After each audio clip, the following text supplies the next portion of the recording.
Alright, mega love shoutout. Ito pag-usapan natin. Ito si Marcoleta, Sir Leonardo, pag-usapan natin ha. Marcoleta means Senate caucus ahead of VP Sara Duterte impeachment trial. Ala. Paano yan? Bakit parang si Coach Jarrett yun? Libel case versus sa mga nag-akusa. Sino nag-akusa? Mamaya ka sa akin. Parang si Coach Jarrett to. But anyway, sige, pahinga muna natin to. Here we go. Marcoleta, bakit hindi ka naman nagpakita? Porket may kaso ka na eh. Kinasuhan ka na eh. Hindi ka nagpakita sa caucus ninyong all senators. Diyos ko po. Missing from the all senators caucus today. Naku po, Marcoleta, missing in action mga kakapsat. Bakit naman missing in action si Marcoleta? Hours after the ombudsman filed a plunder case against him. The senator on Wednesday, though, showed up in the Iglesia Ni Cristo rally at EDSA and declared to... Tapos nagpakita ka sa rally ng EDSA tuloy, nag-rally ng INC. Sa bagay, INC ka nga, eh, ikaw na, kaya naman sila nag-rally because of you. Yun nga lang, bakit pagdating sa pagiging senador mo, trabaho, constitutional duty nyo, anyari, Marcoleta, ba't di ka pumasok? to his supporters that he won't fight his arrest. We have more on this story from Hannah T. joining us live from the Senate. Hannah, anong latest? My Secretary Dante Marcoleta is not in the All Senators caucus this morning as it was called for the final preparations of the upcoming impeachment trial of Vice President Sara Duterte on Monday. Only Senators Loren Legarda and Robin Padilla from the minority bloc are attending the meeting. Among those present from the majority are Senate President Win Gatchalian, Senators Tito Soto, Panfilo Lacson, Risa Ontiveros, and JV Ejercito. Majority Senator Erwin Tulfo also called on the rest of the minority to join the caucus, and he says all senators should be on the same page before the impeachment trial begins. Tama. Kaya mananawagan ako sa mga samahan ko, sa minority, pasok na kayo. Pumasok na kasi kayo. Pumasok na kayo, anak mo naman ng teting, Huwag naman ganyan. Para pag-usapan natin itong impeachment on Monday. Para same page tayo. Anong gagawin natin? Dumating kayo. Dumating kayo, eksena ka, sasabihin nyo, ay, ano yun? Magma-motion kayo ng dismissal, parang yung ginawa ni Marcoleta nung last, di ba? What tragis. Tayo, kailangan kaisa tayo. The absence of Marcoleta comes as three members of the minority bloc now facing separate legal issues.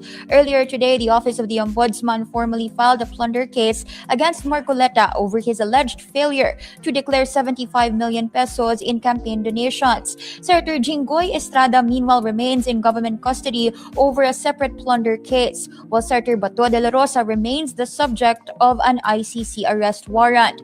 Senate Minority Leader Alan Peter Cayetano earlier reiterated his call for the Supreme Court to immediately rule on his petition questioning the validity of the June 3 Senate session, which installed the Gatchalian bloc in the majority. Cayetano argues that the ruling is crucial before the impeachment trial begins because the Constitution requires the vote of 2/3 of all senators or 16 votes to convict an impeachable official. He claims that if senators are unable to participate due to detention or other legal issues and the required voting threshold is reduced based on the number of senators present, it could, for Cayetano, affect the constitutional validity. Yun lang, kasi kung sakali man, Monday ng umaga, maaresto si Marcoleta, tapos alas 2 Alas 2 yung impeachment eh. So 21. Ay, Diyos ko po, Rudy, 21 na lang sila. Paano yan? So, pag 21 na lang sila, divided by 3, is 7. And 2/3, 7 times 2, 14. Naku po. Ilan na yung majority? Ilan na yung majority? 13. Isa na lang ang kailangan. Ay, Diyos ko po, Rudy. Tapos ang maliligayang araw. and fairness of the impeachment proceedings, which will begin on Monday.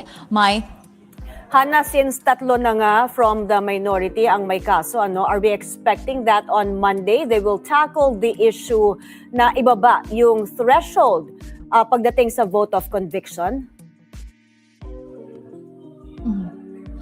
Bagamat wala pang tiyak na date kung kailan, una nang sinabi ng House Prosecution Team that they may actually seek to lower the said threshold needed to convict Vice President Sara Duterte in her impeachment trial.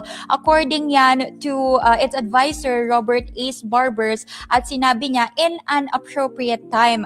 And Barbers actually said there's a point in lowering the conviction threshold because it's not wise, or it's not a wise decision for a judge to decide a case that he cannot participate in. At meron din siyang sinite noon na isa umanong 1949 Supreme Court ruling that actually defines a Senate majority based on members whose attendance can still be compelled should be used as a basis for the vote threshold. So far, Mai, yan yung abangan natin sa Lunes kung magmomosyon nga itong House prosecution pagdating doon sa concern nila sa pagpapababa ng voting threshold. Pero so far, ang sa bahagi naman ng Senate Impeachment Court, handa na raw sila na magkasa ng trial sa Lunes dahil nagbigay na nga ng notice doon sa kampo ng House Prosecution Team. Ang problema kung pati si Robin Padilla, mga kakabsat, makulong. Dalhin sa dahig. Sabi nga niya, di ba? Nakita niya. Pagbuklat niya ng kanyang social media, nakita niya. Utragis, kakasuhan daw si Robin Padilla ng obstruction of justice ng ICC. Oh, paano yan? E di makukulong siya sa dahig. So magiging ilan na lang? 20? Ilan threshold ng 20? Allah. Tapos, pag sumunod dyan yung ICC warrant of arrest ni Bongo, di ba? Oh, tandaan nyo. Ha? Merong nakakuan dyan. Ha? Sabi ni Pulong Duterte, nakita niya na. Meron na yung warrant of arrest ni hindi pa umaamin yung yung gobyerno natin kung meron talaga or wala. Pero si Pulong may inaamin na. Nakita ko na with my most reliable source. Diyos ka po. Ala, problemado sila. So from pagkasama si Bongo, pang 20. Tapos makukulong si Robin Hood sa ICC kasi obstruction of justice. Baka isama na pala pati si Alan. It's Rudy, problemado nga. Ubus lagas sila. Ubus, sinong maiiwan? Amy Marcos, Pia. Yung 2 bilyar. Kaso yung 2 bilyar may kaso din. Di ba? May kaso sa SEC. Ilan na lang maiiwan? Pia, Amy Marcos, Legarda. 3 na lang. Oh, ang saklap. Ang saklap. Arton Zala. Almond Lee. Paano yan? Paubos sila ng paubos. Baka 3 na lang maiwan. 3 Musketeers. Legarda, Amy Marcos, Pia. Baka sila na lang maiwan. Si Bongo, baka malapit na yung warrant ng ICC. Tapos si Robin Hood, inamin niya kahapon na pagkita niya may warrant of kakasuhan daw siya ng obstruction ng ICC. Ay, Diyos ko Lord. Hindi sa dahig siya dadalhin. Isama niyo na si may grand reunion yun ng mga DDS. Grand reunion. Diyos ko po, Rudy, wala na to. Anak ng kamote, oo. Paano na yan? Paktay tayo nito. Alone TV. Emily, shout out. Kapsat. Paano yan?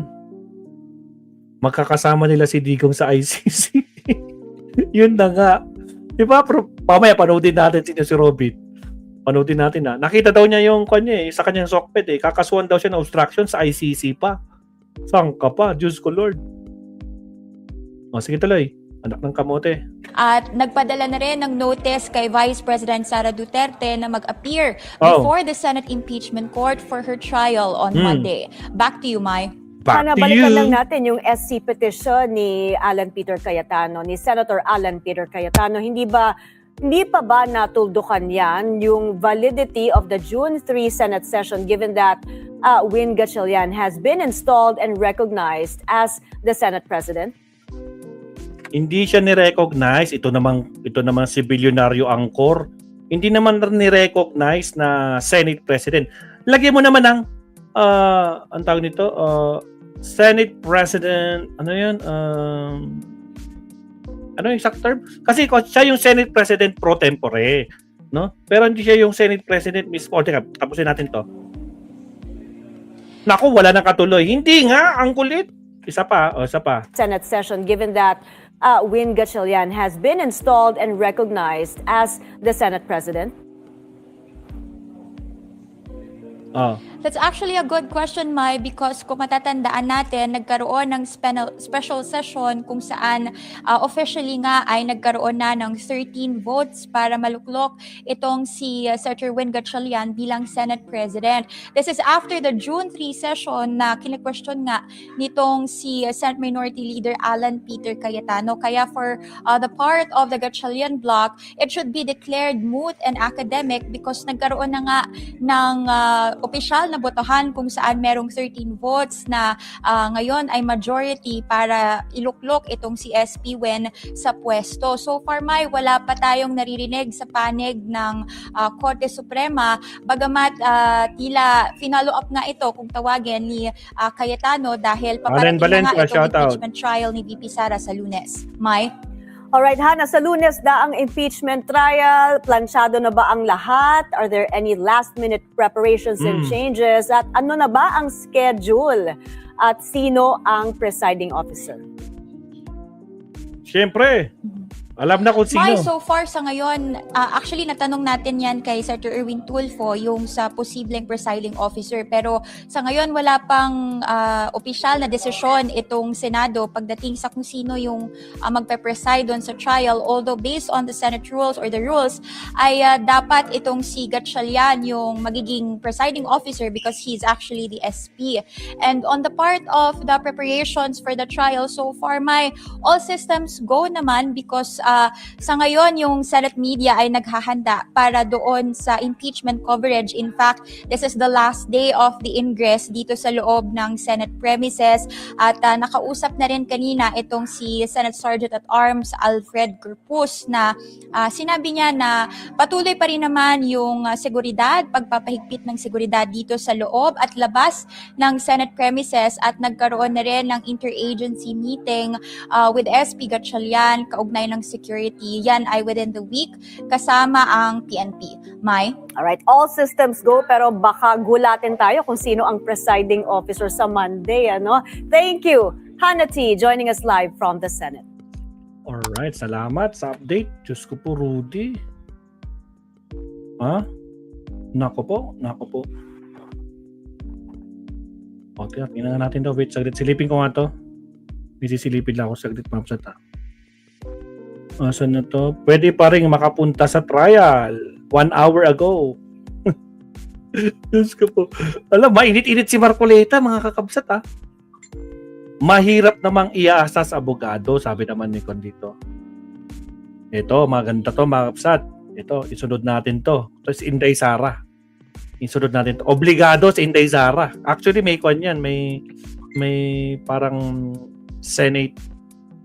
May sulat yung Senado sa kanya eh. Pero for the meantime, countdown muna tayo.